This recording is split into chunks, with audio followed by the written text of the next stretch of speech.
Un épisode 10 haut en contenu. Donc, on a voulu souligner le 10e en partant dans tous les sens. Donc, l'histoire, à l'origine, c'est le vaginisme. Donc, quand les portes de ton vagin se referment. Mais on a parlé de réflexes primitifs. On a parlé de commotion cérébrale et on a parlé de chaîne myofasciale. Donc, vraiment, là, on est parti dans plusieurs directions. Mais je pense que le numéro 10, cet épisode-ci, va t'instruire sur tellement de choses. Et j'espère que tu seras aussi passionné que nous en découvrant là, comment ton corps est merveilleux.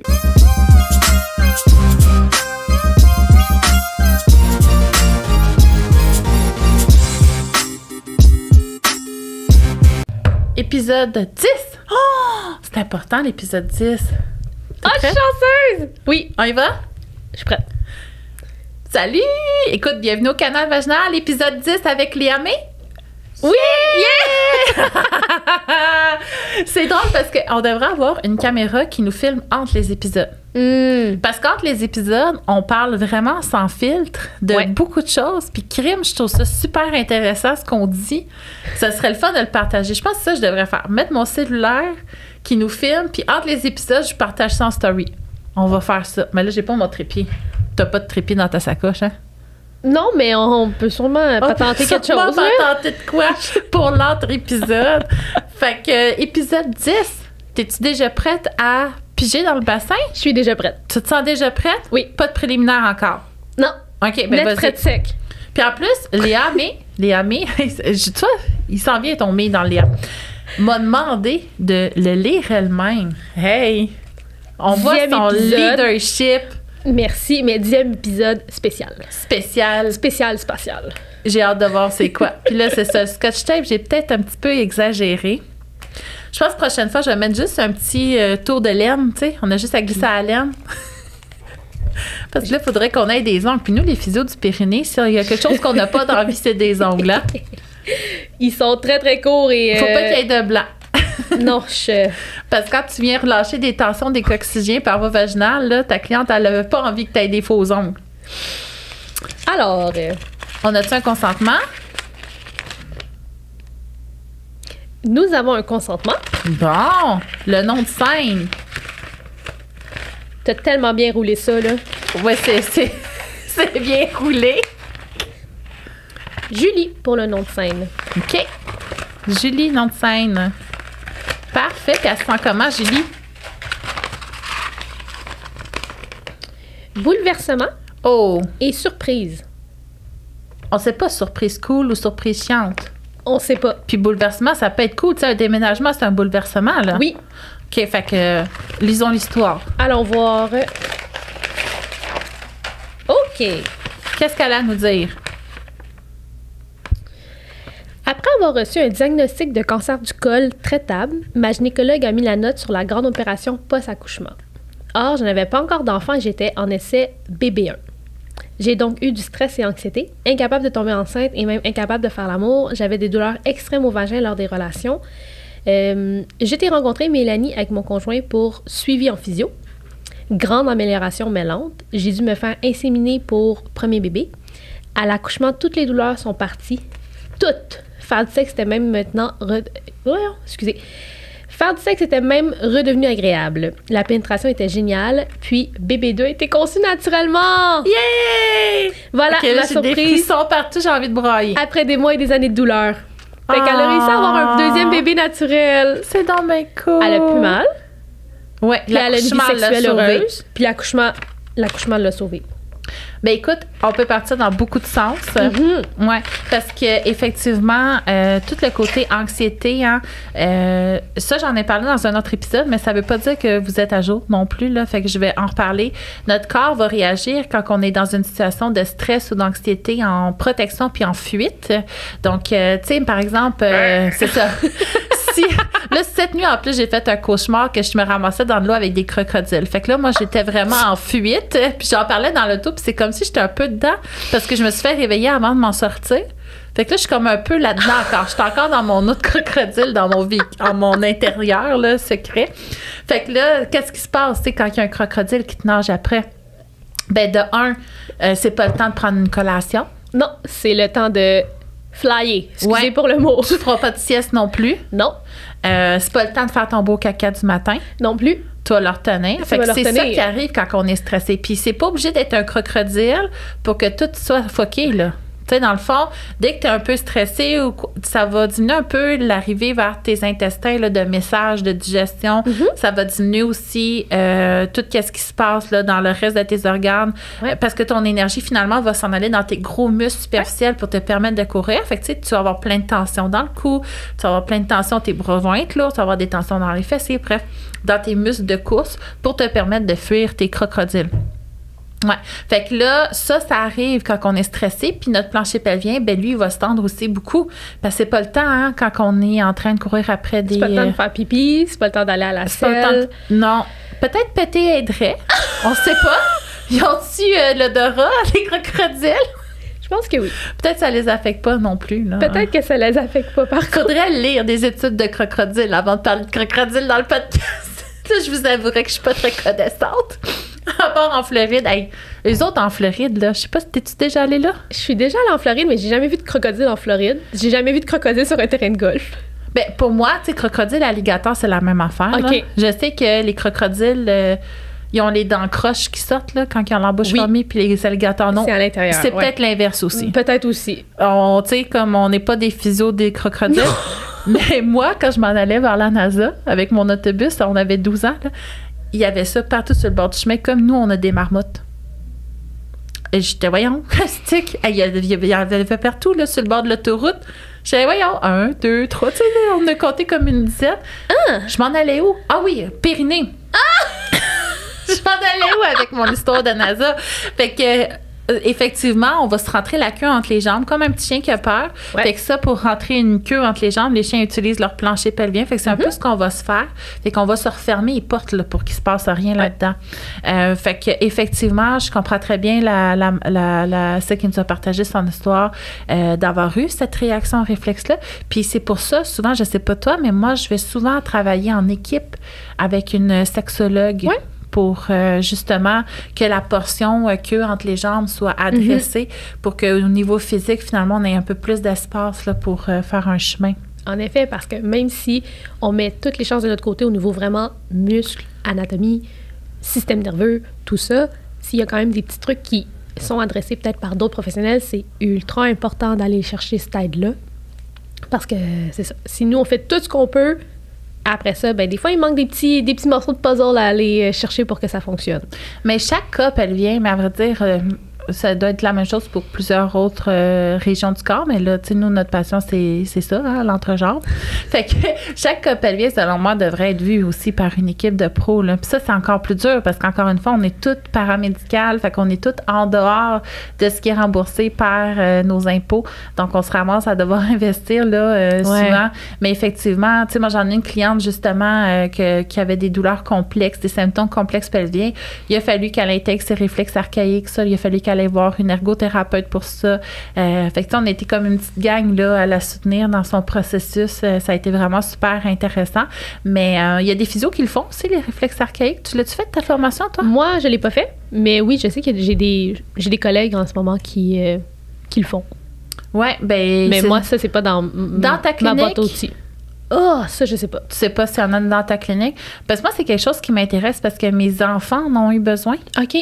Puis dans le fond, les réflexes archaïques, je sais pas si t'es à l'aise d'en parler ou si tu me laisses aller. Là. Je te laisse aller. Tu me laisses aller. T'es sur une bonne lancée.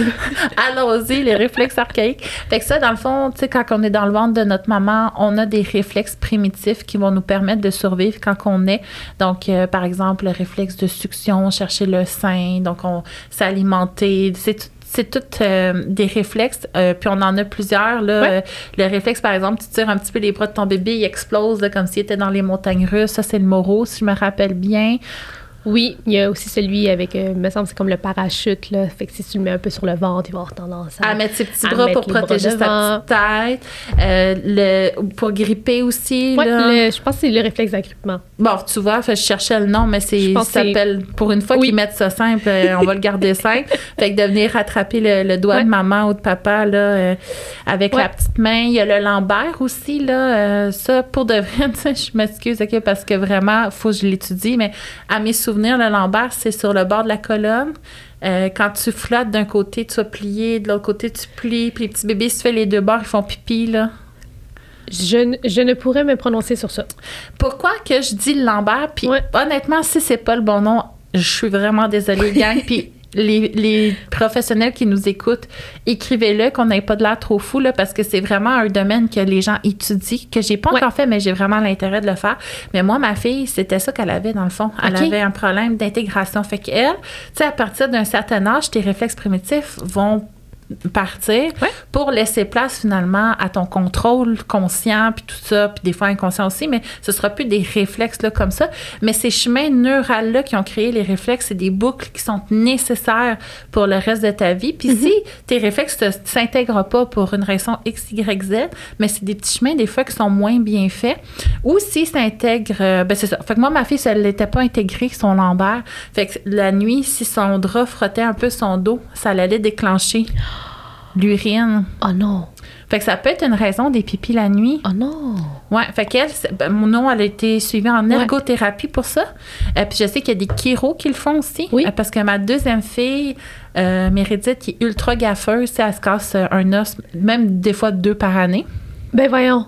Ouais, fait qu'elle est très maladroite, là. Fait qu'elle, on l'a fait voir en chiro, pour ses réflexes primitifs. Puis elle avait des réflexes pas intégrés. Puis ce que ça vient faire, c'est que ça vient jouer sur la concentration. Ça vient jouer sur l'école, les capacités à lire, à comprendre. Fait que bref, ça fait... nous, on est tous diagnostiqués TDAH. Mais là, tu sais, je me demande, est-ce que c'est pas une partie de nos réflexes non intégrés? Fait que c'est quand même intéressant, quand même, cette... puis ça, j'avais reçu une professeure des réflexes intégrés dans mes cohortes qui était venue en parler. OK. Puis dans mes services à moi, ça se retrouve dans le module 3 où est-ce qu'on parle vraiment de neurologie, où est-ce que cette experte-là est venue nous instruire là, sur le sujet. Fait que les réflexes archaïques, c'est super pertinent, super intéressant à découvrir. Mais là, on parlait de... J'ai juste les crocodiles en tête. Mais le fait qu'il y avait eu de la tension qui s'était créée au niveau du plancher pelvien avec tout le stress. C'est ça, le réflexe. Oui, exactement. On parlait de ça. On parlait de ça. Fait qu'effectivement, il faut venir calmer le système neural. Oui, fait que, on peut le faire comportemental avec en psychothérapie, puis nous, on le fait mécaniquement. Exactement. En physiothérapie. Donc, déjà là, ça vient ouvrir un peu le chemin. Puis c'est ça. Fait que je pense pas qu'on puisse le faire seul. Je pense que ça prend vraiment... une équipe, là, quand il y a une question d'anxiété, de peur qui ferme tout, là, je pense que ça prend une équipe. Là. Fait que, on peut y aller avec ça. Dans le fond, on parlerait de vaginisme. Oui, ça fait du sens. Ça ferait du sens. Puis c'est le fun parce qu'on n'a pas encore parlé. Puis moi, j'en ai eu du vaginisme. T'as-tu eu ça? Non. Non? Moi, j'en ai eu 3 fois. Du vaginisme. OK. Ça, c'est quand ton vagin se referme, là. Oui. Puis que là, il n'y a rien qui peut rentrer, là. Il n'y a rien pas tout. Ça n'entre pas. Bien, il y a différents degrés. Il y a le degré que rien. Oui, ça, c'est le cas extrême, là. Oui, le 3. Oui. Puis tu peux avoir le 2, qui est quelque chose qui rentre gros comme un doigt, mettons. Ouais. Le 1, un peu plus. Puis le 0, ça va bien. Nous, en physio, 0, c'est bon signe. Plus tu rajoutes des cotes, moins tu vas. Sauf dans la force. Ah oui! Ah, c'est vrai, tu as totalement raison. Bon, il y a des certains endroits qu'on est normal. Mais si, mettons, je cote ton ventre 3 sur 3, il est vraiment pas cool, là. En effet. 0 sur 3, t'es hot. Oui. Donc, bon, mais effectivement, 5 sur 5, t'es mieux en force. Mieux en force. Mieux en force. Fait que voilà. Fait que vaginisme, moi, après mes accouchements, c'est comme ça que mon corps a réagi. Il s'est fermé, il s'est dit, il n'y a plus rien qui sort, il n'y a plus rien qui rentre. Fait que moi, j'ai eu à traiter du vaginisme. Fait que c'est vraiment quand les portes se ferment. Puis ton vaginisme, ça peut être vraiment à l'entrée de ton vagin que tu le vis, mais ça peut être aussi vraiment jusqu'au fond. Donc, dépendamment de ta musculature. Moi, ça a toujours été juste l'entrée. Qui se fermait. Fait que, tu sais, si je passais l'entrée, après, j'étais un peu normale encore, mais normal. Je veux dire, t'es pas anormal quand t'as du vaginisme, mais c'était comme un tonus plus optimal. Fait que moi, c'était vraiment à l'entrée, là, qu'il n'y a plus rien qui passait. Puis mon coccyx, il essayait aussi, mais j'avais mal au coccyx, ma fille. Ben, c'est clair, parce que, tu sais, si tout fait ça, ben, ça tire aussi. C'est ma queue de chien que je rentrais. Oh. Fait que mes muscles de coccyx, moi, là, post-natal, ils étaient vraiment... je les ai beaucoup massés à chaque fois. Après mon 4e, j'ai eu l'inverse. Moi, j'ai une béance. Là, mon corps, il a fait de la merde. Elle n'écoute rien. On y a fait confiance, je la crois plus. Ils ont fait la mort. Tout s'est ouvert. Il n'y a plus rien qui va passer là. tout en fait va passer. Tout peut passer, Tout là. peut Il y a plus passer. de stress, là. On l'écoute plus, cette fille-là. Fait que, ouais, vaginisme. Donc, oui, ça peut venir de notre stress, tout ça. Ouais. Et y a-tu d'autres sources? Mais des fois, on le sait pas. Des fois, ça l'arrive, puis la personne ne le sait pas nécessairement pourquoi. Est-ce qu'il y a tout le temps eu nécessairement peut-être un petit quelque chose qui a mal? Peut-être, mais peut-être pas. Moi, j'ai eu certaines patientes que, ben, ça a juste toujours été comme ça. Oui. Puis elles ne le savent pas nécessairement pourquoi. J'ai pas toujours réussi à aller chercher un petit peu qu'est-ce qui s'était passé. Tu sais, c'est arrivé, par exemple, des fois comme « Ah oui, la première fois que j'ai inséré un tampon, ça l'a fait mal. » Puis ils sont peut-être restés... moi, je me rappelle une patiente qui était restée un petit peu sensible à ça. Là, tu sais, tout ce qui était pénétration, c'était plus difficile. Puis à un moment donné, juste comme « Bah, ça se passe plus. » Juste... Ah, mais moi, les tampons, j'ai Voilà. jamais toléré ça, hein. Ah non? Ben moi, ça, tu sais, comme les gens qui grattent un tableau, là. Oui? Moi, ça me fait cet effet-là. Ah! Ouais, mais c'est vraiment, tu sais, comme juste imaginer quelqu'un qui gratte le tableau, tu sais, comme le frisson Ouais, dans la colonne. ouais. Ça me fait la même chose imaginer un tampon. Ah! Mais la Divacop, moi, ça marche. Mais là, Ok. je dis Divacop, je sais qu'il y a 75 modèles, là. Mhm. Puis j'avouerais, j'ai La accouché. coupe menstruelle. Ouais, on va dire ça. La coupe menstruelle. Ben, dans le temps que je l'ai acheté, moi, il y avait juste celle-là. Fait Oui, que t'avais pas le choix. ouais. Puis j'ai été chanceuse parce que ça fitait. Ouais. Sauf que là, j'ai pas repris mes règles depuis Ok. que j'ai accouché. Hey, Ok. Ça fait 16 mois. Quand même! C'est malade, là. Tu sais, je me demande, crime, je suis ménopausée, là. Je vais aller faire des prises de sang. Ça fait quand même un bout. Ben, ça fait 16 mois que j'ai pas eu Ouais. mes menstruations puis que Ouais. j'ai accouché. Fait que je l'ai pas réutilisé depuis. Peut-être que mon vagin a changé parce qu'effectivement, c'est cette C'est fois-là que j'ai ma possible. béance, là. C'est possible. Fait que peut-être ça va me prendre un peu différent, mais ça me dérangeait pas, cette texture-là. Ok. Mais la texture du coton, hey, pour vrai, ça me fait mal aux dents. Oh, Juste mon Dieu! m'imaginer me mettre un tampon. Fait que, tu sais, moi, il y a sûrement tout le temps eu quelque chose, Ouais. peut-être, là, qui. Moi, qui venait- personnellement, ça a toujours été... La fois, je me rappelle, là, j'étais au Jeux du Québec. En fait, je m'en allais au Jeux du Québec. J'étais en secondaire 2, j'avais 14 ans. Puis là, c'est la première fois. Puis moi, personnellement, à 14 ans, ça faisait déjà 2 ans que j'avais mes règles, mais je portais des serviettes. Tu sais, des serviettes, même avec l'entraînement, même avec la gymnastique, je mettais des serviettes. Mais cette fois-là, on avait une compétition, on s'en allait au Jeux du Québec et je pouvais pas porter de cuissard. Je pouvais pas mettre une serviette avec les ailes qui Ça, sortent de mon c'est maillot. con, hein? Je Franchement. pouvais pas faire ça. Donc, ça a été là, faut que j'essaie de mettre un tampon. Fait que j'ai pris un miroir, puis là, j'ai regardé, puis moi, la crainte que j'avais, c'était de mettre le tampon dans mon urètre. Oh mon Dieu. Ben, c'est Ben, ça. quand tu sais pas, t'es tout petite, personne J'avais te peur le de dit. ça, puis là, il y a ma mère comme, mais prends un miroir, regarde. Elle dit, non, tu peux pas le mettre là, tu peux pas. Je suis comme, OK. Mais la fois où est-ce que, tu sais, j'ai mis un tampon, personnellement, moi, ça l'a changé pour vrai ma vie, parce que là, j'étais au sec. Ah. Puis toi, c'est ça, t'avais les pertes urinaires qui te donnaient déjà des inconforts. Fait que là, ça t'a amené du confort. Oui. Et aussi, ben là, c'est pas un conseil. À noter, c'est important, ce n'est pas un conseil, je ne vous suggère pas de faire ça, mais ça l'a donné que lorsque j'avais un tampon, j'avais pas de pipi de sol. Parce que ça devait faire un peu le même effet qu'un pessaire, ça venait juste à côté un petit peu sur mon urètre. Ah, puis Mais c'était c'est- suffisant pour bloquer le trou Oui. du pipi. Oui, Fait que toi, ça t'a aidé. Puis on en voit hein, l'Urestra, par exemple. Là, moi, j'ai de la misère. Tu sais, il faudrait que je lise des études là-dessus parce que, tu sais, nous, avec les pessères, tu sais, on avait la boîte de pessères tantôt. C'est comme, il y a 26 modèles Ouais. puis 13 grandeurs par modèle. Ouais.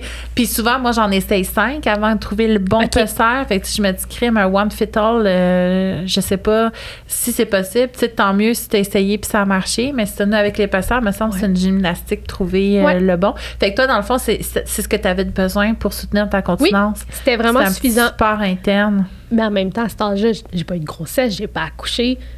C'était peut-être juste le petit minimum assez que j'avais besoin.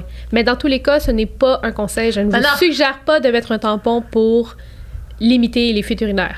Non, mais on Ce va n'est- parler des pertes urinaires sportives dans notre Oui. podcast spécial. Ça, c'est important. Fait qu'on C'est va aller en important. détail là-dessus. Mais, OK, vraiment intéressant. Fait que Ouais. on est deux opposés. Ouais. Moi, juste m'imaginer, ça Ouais. me fait mal à la mâchoire, là, ça me stresse au bout. Puis toi, c'est comme, moi, c'est un soulagement Oui, oui, total. oui, 100%. Mais ça a peut-être été aussi un petit peu ça que ça l'a peut-être moins propice à peut-être à ce que je fasse du vaginisme. Moi, Exactement. personnellement, j'en ai pas. C'est ça. Puis effectivement, ça peut partir de très tôt. Ça, on a fait un épisode sur la continence des enfants, justement, comment ça a été appris. Des fois, ça peut créer des tensions qui amènent cette forme de vaginisme-là. Mais ça peut être aussi une chute sur le coccyx, tu sais. C'est tout bête, là. Tu te fais mal au coccyx. T'en as-tu, toi? Moi, j'en ai eu des bonnes, là, parce que j'ai été patineuse aussi. Je suis chanceuse. Toi, t'as pas... OK, parce que moi, en patin, là, j'ai chuté le coccyx une couple de fois. Même en gymnastique, une barre dans le craque de fesses une fois. Ah ouais, j'ai mal. Ben, c'est peut-être pas pour rien qu'en accouchant, j'ai mal au coccyx. Mais ça fait du sens. Ça fait du sens, hein? Personnellement, non, je suis jamais tombée directement sur le coccyx, à part une fois, je me rappelle, mais c'était pas mon coccyx, c'est vraiment, je pense, juste tomber vraiment assis droit. Je me rappelle, on était au parc, puis tu sais, il y avait un paillis. Puis tu sais, un enfant, c'est haut, mais ça dérange pas, mais j'ai manqué, tu sais, l'anneau. Puis genre, ça a juste tombé, puis je suis tombée assis direct. Pow! Mais moi, ça m'a coupé le souffle, c'est ce que je me suis rappelé, mais le coccyx allait bien. Ton coccyx allait bien. Mon coccyx allait bien, mais ça m'a coupé le souffle. Fait que c'est peut-être pour ça que t'es pas grande, dans le fond. Cette chute-là t'a fait impacter, puis t'as jamais pu prendre l'expansion en hauteur. Parce que quand elle est arrivée, le micro, il était comme, il arrivait au front, puis on était mon Dieu! On faisait des blagues, ça va être comme des manèges, il faudrait qu'il y ait une hauteur minimale pour pouvoir venir ici. Mais finalement, le monsieur a trouvé un truc pour... il a juste baissé, puis ça a été parfait. Exactement. Là. Comme quoi, c'est pas notre domaine d'expertise. Non, les micros, on le regardait, puis on était sans solution. Mais voilà, vous pouvez avoir n'importe quelle grandeur puis faire un podcast, c'est correct. Oui. Ouais, finalement, la conclusion. Fait que oui, ton impact, ça n'a pas eu de répercussions nécessairement, pas de maux de tête non plus. Non.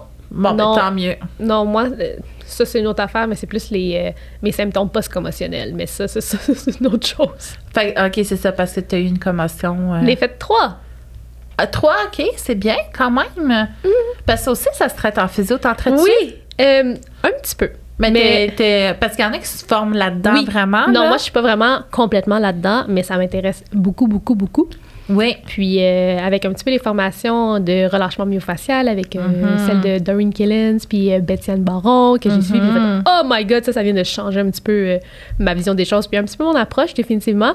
Mais je sais qu'il y a tout un petit peu de ce qui est nerf crânien, aller travailler avec la dure-mère et tout, ça m'intéresse vraiment beaucoup. Veux-tu en parler un peu pour les gens qui écoutent? Parce que peut-être qu'ils viennent d'apprendre que les commotions cérébrales se traitent en physio. Oui! Ben en fait, si je peux résumer ça assez globalement, quand on parle de commotion cérébrale, c'est comme si on avait un bleu sur notre cerveau. Puis ça peut arriver quand on se cogne la tête, quand on reçoit un coup sur la tête. Moi, la première que j'ai faite, j'étais... Ou qu'on est brassé. Ou qu'on est brassé. Ou qu'on est brassé. Tu sais, par exemple... Le cerveau, il cogne dans le crâne. Ouais, exactement. Le coup qu'on est brassé, c'est comme dans un accident d'auto. Quand on rentre dans le bumper, l'arrière d'une auto à l'avant, ben avec le coup, notre tête, elle peut aller, elle va aller vers l'avant, elle va retourner vers l'arrière, mais le cerveau, il va cogner dans le crâne, à l'intérieur. Fait que ça fait un impact. Ça fait un impact, ça fait un bleu sur notre cerveau. Moi, je suis tombée sur la tête là, à la gymnastique. Là, je faisais un truc au saut, puis je me suis perdue. J'ai fait un salto et demi au lieu de faire un salto. Bref. Saut de main avant-front? Non, moi, je faisais un Yonchenko vrille. OK. Parce mais que je me suis moi, perdue. Ma première commotion, c'est saut de main front. Oh mon Dieu! J'ai passé de reste, je me suis pété la tête, puis ça me coinçait une vertèbre, tu sais, au niveau du dos. Oui, c'est clair! Puis ça a été ma première fois en physio. Puis j'ai décidé d'être physio grâce à cette blessure-là. Pour vrai? Fait que tu sais, dans nos points communs, là, on a des commotions au cheval. Et puis moi, c'était vraiment un vrai cheval, là. Ben, je veux dire, c'était le cheval pas gros. Celui qui est mince, là. T'as-tu eu ça, toi? Ou t'as eu la plateforme? Nous, on avait la plateforme. Ah, c'est ça. Moi, dans mon temps, j'avais le mince comme ça. Ouais. Mais il fallait que tu vises bien. Fait que oui, t'as une commotion. Oui, ça a été la première. Puis moi, ça a plus été que... donc, ce que je disais, quand il y a un bleu sur ton cerveau, ben il faut que tu lui donnes du temps de guérir. Mais aussi, ce qui peut se passer, c'est que dans nos os du crâne, qui ont des petites articulations, tu sais, on sait que c'est quand même fixe, que ça bouge pas, mais il y a du micro-mouvement. Il y a une fluidité quand même dans nos os, et celle-là, elle est affectée quand on reçoit un coup sur la tête ou qu'on est brassé. Donc, on peut consulter en physio si on a des symptômes de commotion cérébrale pour aider un peu à retrouver cette fluidité-là, améliorer le fait qu'on a du liquide dans le cerveau, le liquide céphalorachidien qu'on appelle. On veut que ce liquide-là, il il bouge bien, qui glisse bien. Fait qu'on veut retrouver ces petits mouvements-là, si je peux résumer ça. Oui, traitement crânien. Puis ça, les ostéos aussi en font. Les ostéos aussi en font. Mais pas comme les physios. Fait Non. que je trouve que c'est intéressant d'essayer les deux pour voir l'effet que ça a. Puis je sais pas, les chiro, sais-tu? Moi, j'aurais tendance à dire, je pense que oui. Sûrement. Sûrement.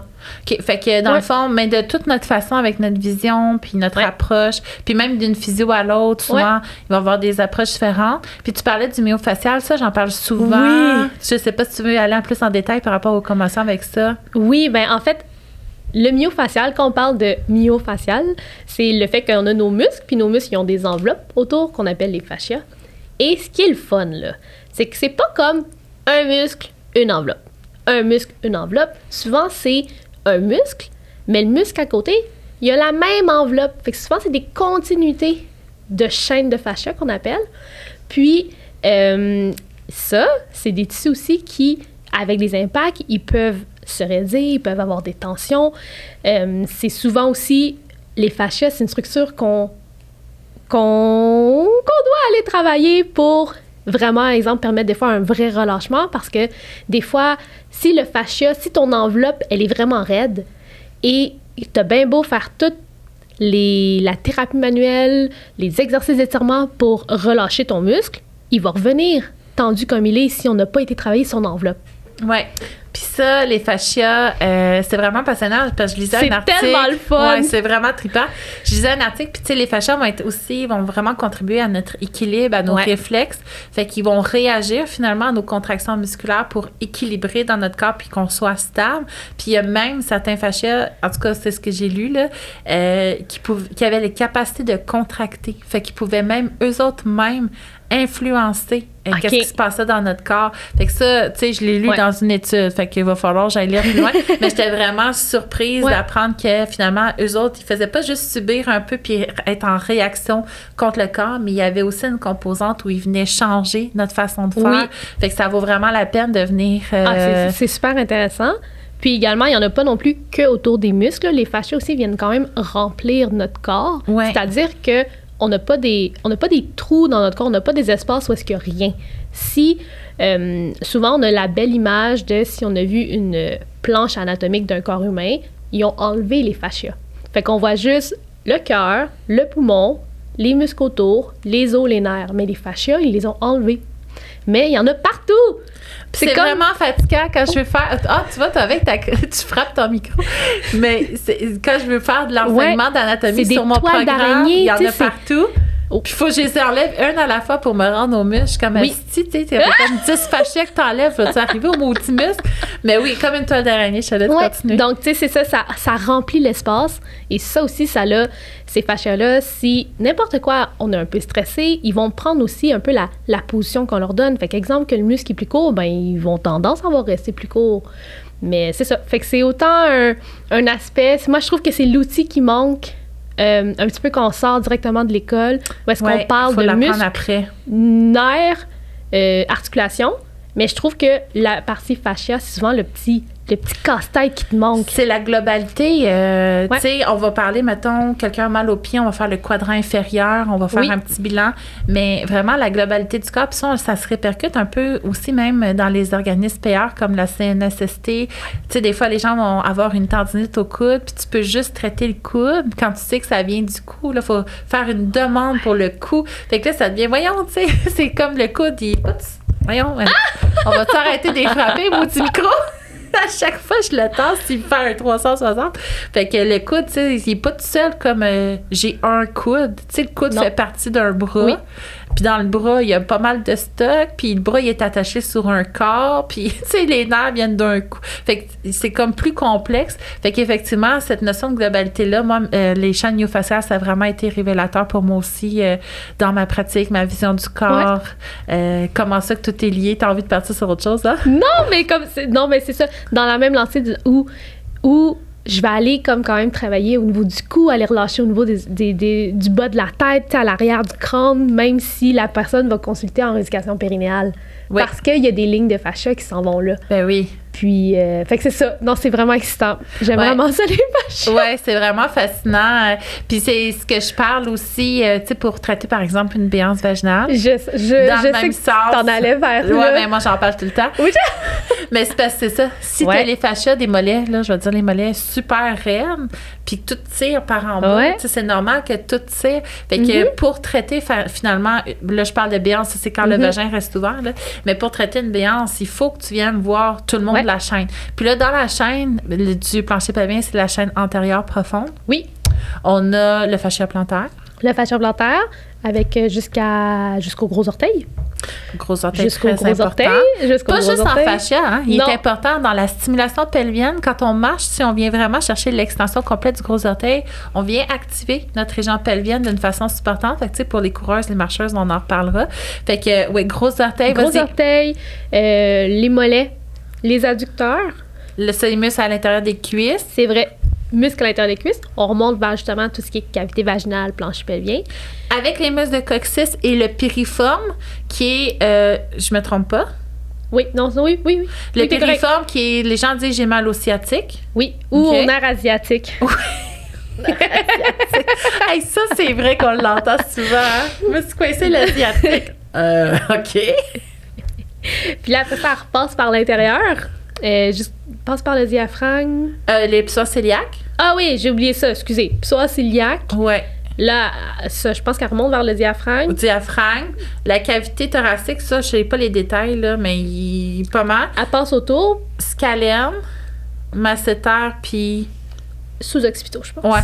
Encore une fois, tu sais, si on a oublié, gênez-vous pas, les pros qui nous écoutent. Il n'y a pas de stress aujourd'hui. Ce qui est important à comprendre finalement, c'est que selon moi, puis selon toi, là, visiblement, on est les deux. On fait-tu un autre vote à main levée? Oui. Qui pense que les chaînes myofaciales affectent le plancher pelvien? C'est bon, c'est unanime. 100% des physiothérapeutes sont d'accord. Présente aujourd'hui. Ici présente aujourd'hui. C'est ça, on va être plus spécifique. Fait qu'effectivement, je pense que ça vaut la peine de regarder la chaîne des fascias. C'est super intéressant. Puis ça fait tellement du bien. Puis tu sais, quand on se fait traiter nos fascias, on a l'impression de déchirer, là. Oui, c'est ça. Justement, dans les symptômes, souvent, tu sais, les fascias, les gens vont être comme « Ah, ça brûle! » Ou comme « J'ai l'impression que tu déchires ma peau, mais en fait, non! » Ou tu sais, l'impression que ça tire, ou on va les travailler, puis là, X raison, par exemple, qu'on serait peut-être au niveau un peu de la chaîne, sous-ciliaque avec le diaphragme, mais tu sais, ça pourrait être quelqu'un qui est très, qui a de la tension dans ces chaînes-là, que ça étire dans le gros orteil, puis ça étire dans le mollet. Effectivement. Ça se peut. Puis en traitant son psoas cœliaque, on vient aider. Fait qu'on a de l'air des sorcières, mais non. C'est super anatomique, super logique. Ouais. Fait que vaginisme, hey, on a-tu parlé d'affaires? Comment je vais faire le titre de cet épisode-là? Je sais pas. Crocodile, vaginisme, réflexe primitif, fascia, commotion cérébrale. Je pense que je vais les séparer en 5. Comment tu conclurais ça, toi? Parce qu'on partait de vaginisme. Bien, on retourne-tu au vaginisme? On retourne au vaginisme. Parce que c'est ça, là, on a fait le tour du globe. Fait qu'on revient au vaginisme quand le vagin, il ferme ses portes. Il ferme ses portes, là. Il a fermé ses portes. Qu'est-ce que tu souhaites aux femmes qui ont des vaginismes, finalement? Là, tu vas dire de consulter en physio, hein? Vas-y, dis-les, là.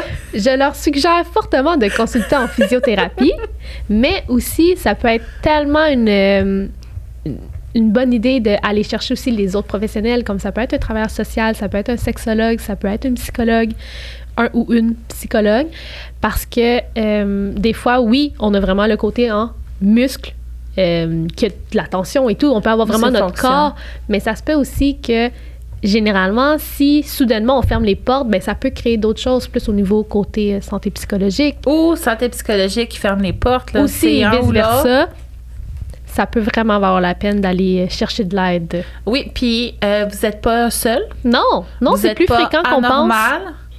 Puis c'est pas une fatalité non plus. Non. Donc, il y a tellement à essayer, à faire.